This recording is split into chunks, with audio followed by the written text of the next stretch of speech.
BSEC চেয়ারম্যানের অপসারণের দাবিতে বিনিয়োগকারীদের বিক্ষোভ।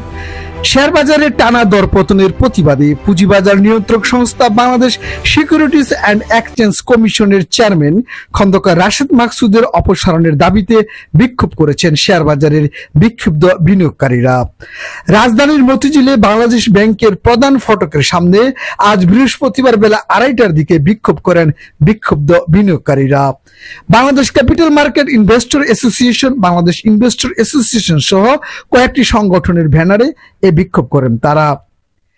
বিক্ষোভকারীরা শেয়ারবাজারের পতনের জন্য বিএসইসির ব্যর্থতাকে দায়ী করে কমিশনের অপসারণের দাবিতে নানা স্লোগান দিতে থাকেন। প্রায় 30 মিনিট বাংলাদেশ ব্যাংক কার্যালয়ের সামনে এই বিক্ষোভ চলে।